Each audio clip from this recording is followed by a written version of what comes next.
আজ থেকে 6.5 মাস আগে যে ছাত্ররা ঐক্যবদ্ধভাবে একটা স্বৈরাচারী সরকারের পতন ঘটিয়েছিল, সেই ছাত্রদের কর্মকাণ্ডে এখন যেন আমরা যারা সাধারণ মানুষ আছি, আমরা যেন একটা অনৈক্যের একটা ছায়া দেখতে পাচ্ছি। সর্বশেষ কুয়েটের যে ঘটনাটা যদি আপনি মাথায় নেন, বিবেচনায় নেন, তাহলে এরাই তো 6 মাস আগে কাঁধে কাঁধ মিলিয়ে স্বৈরাচারের বিরুদ্ধে লড়াই করেছিল। কি এমন ঘটলো যে এখন তারা নিজেরা মারামারি করছে? এটা তো রাজনৈতিক দৃষ্টিভঙ্গিতে যদি আপনি দেখেন, তাহলে তো ওরা তো আলাদা সংগঠন। আপনি স্বৈরাচারের বিরুদ্ধে আন্দোলনে, বৈষম্য বিরোধী যে আন্দোলনের ব্যানারে যারা এই আন্দোলন করেছিল বা জড়ো হয়েছিল, তারা তো বিভিন্ন রাজনৈতিক দল থেকে এসেছে। এখন তারা তাদের মাদার সংগঠনে ফেরত গিয়েছে। বিশেষ করে আপনি ঢাকা ইউনিভার্সিটিতে দেখেননি যে শিবির আত্মপ্রকাশ করছে, যারা বৈষম্য বিরোধীদের সঙ্গে ছিল, এক সময় সমন্বয়ক ছিল, তারা চলে গেছে। 2-4 জন যেগুলো আপনার ছাত্র দলের ছিল, তারাও তাদের সংগঠনে চলে গেছে।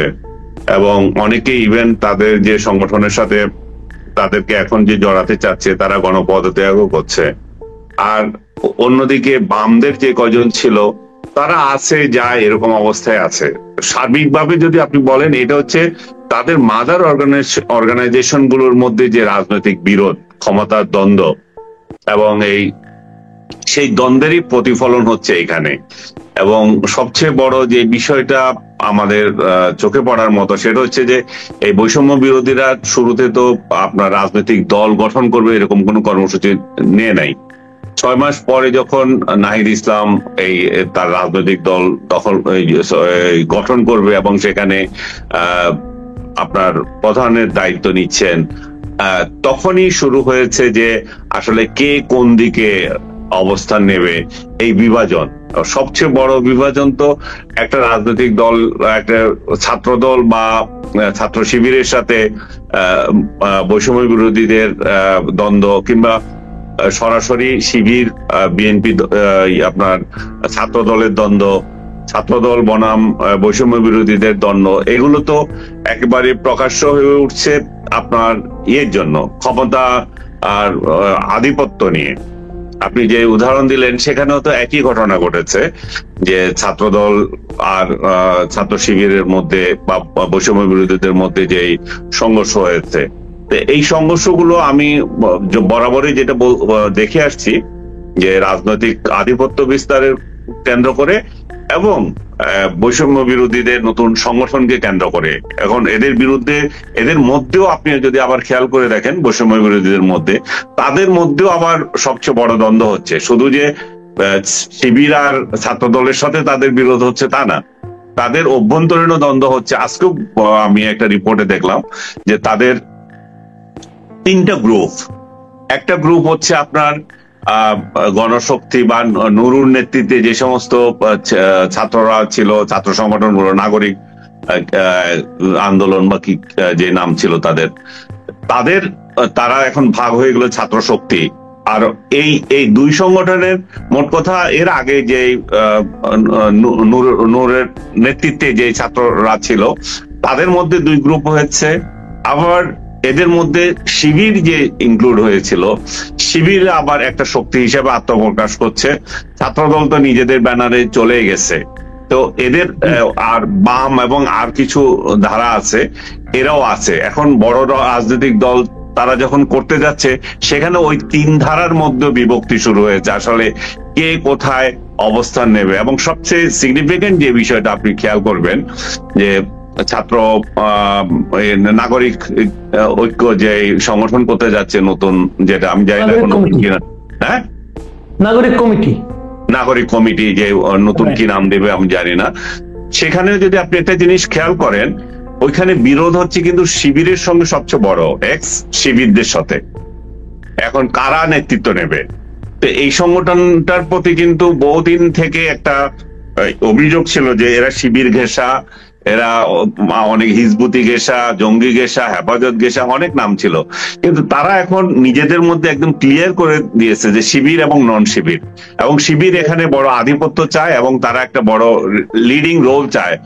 একটা কথা আমি বুঝি না, আপনি আমাকে একটু বলেন, শিবির এখানে আধিপত্য চাওয়ার দরকারটা কি? শিবিরে তো মাদার অর্গানাইজেশন একটা আছেই, তারা সরাসরি জামাতে চলে গেলেই পারে, এখানেও কেন তা থাকতে হবে? আপনি একটা ভালো প্রশ্ন করেছেন। এই শিবিরের এই চরিত্রটা যদি আপনি খেয়াল করে দেখেন, তারা তো এবি পার্টি করেছে, এবি পার্টির লোকগুলো তো তাদের। এখন যদি শিবির এখানে আধিপত্য বিস্তার করে, তাহলে এটা তো তাদের, এবি পার্টিকে বলা হচ্ছে জামাতের বি টিম, এটাকে বলে সি টিম বলা হবে এখন। তাহলে এরা সি টিম বানানোর জন্য হয়তো এরকম চেষ্টা করছে। এবং এই ছাত্র সংগঠন, আমি মনে করি যে এদের সাফল্যের আগে, এদের মানে যাত্রা শুরুর আগে আমরা এদের সম্পর্কে নেগেটিভ কথা বলতে চাই না, কিন্তু দলের মধ্যে যদি এই ধারা অব্যাহত থাকে, তাহলে এটা আরেকটা জামাত, সি টিম ছাড়া এটা আর কিছু হবে না। আচ্ছা আচ্ছা আচ্ছা, আরেকটা কথা, যে আপনি মানে কারণগুলি বললেন যে কেন এরকম হচ্ছে, কেন ছাত্রদের মধ্যে বিরোধ দেখা দিচ্ছে, এদের মাদার অর্গানাইজেশনের যে ভূমিকা, মানে এদের যারা, মানে এরা যাদের লেজ, তাদের ভূমিকার কারণে লেজ নড়ছে, এই যে আপনি কথাগুলি বললেন। কিন্তু আমার এই ব্যাখ্যার বাইরেও একজন দেশের নাগরিক হিসেবে আপনার কাছে আমার প্রশ্ন, যখন এই আন্দোলনটা চলছিল, আন্দোলনের পর এরা সাফল্য অর্জন করলো, একটা সরকার গঠনের ক্ষেত্রে এরা এমপ্লয়ারের ভূমিকা পালন করলো সরকার প্রধানের ভাষ্য অনুযায়ী, তো তখন পর্যন্ত কি এদেরকে নিয়ে আপনি, মানে আপনার প্রত্যাশাটা কি ছিল? এরা এরকম করবে আপনি ভেবেছিলেন? এরকম ভাবে যে তারা যে মূল দলের লেজুর হয়ে কাজ করবে, এরকমটা কি আপনি তখনও আপনি ভাবতেন এরকম, নাকি আপনি সত্যি কথা বলতে আমি ভাবতাম, এবং আমার ভাবনার মধ্যে এখনো আমি ওটা রয়ে গেছে যে এরা শিবিরের নেতৃত্বাধীন ছিল। শিবির এখন অস্বীকার করছে যে না, শিবির শুধু নয়, এখন ছাত্রদল এবং শিবিরের ক্রেডিট কে নেবে সেটা নিয়ে কথা হচ্ছে এখন।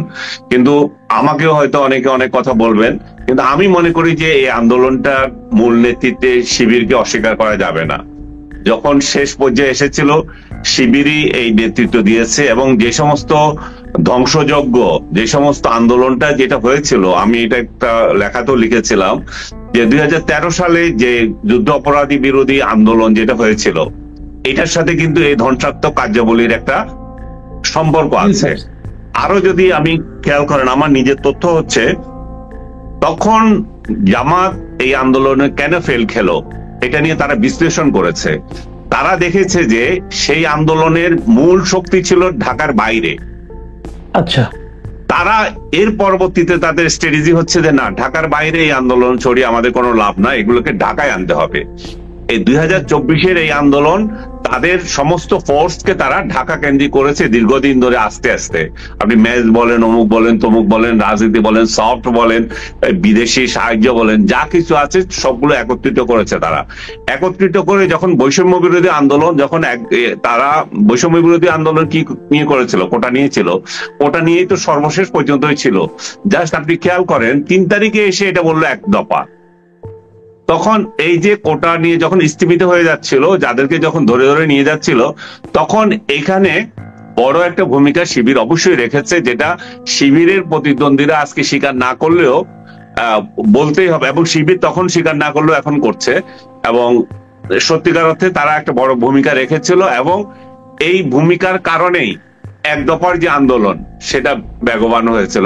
আমরা তো কেউ 1 দফার আন্দোলন হবে সেটা তো ভাবিনি, আমরা সবাই তো ভেবেছি যে এটা কোটা আন্দোলনই হচ্ছে। কিন্তু 3 তারিখ এবং 5 তারিখ 2 দিনের মধ্যেই এটা দেখেন আপনি সফল হয়ে গেছে, কারণ ওই এমন একটা পর্যায়ে তারা তুলে এনেছে এটাকে।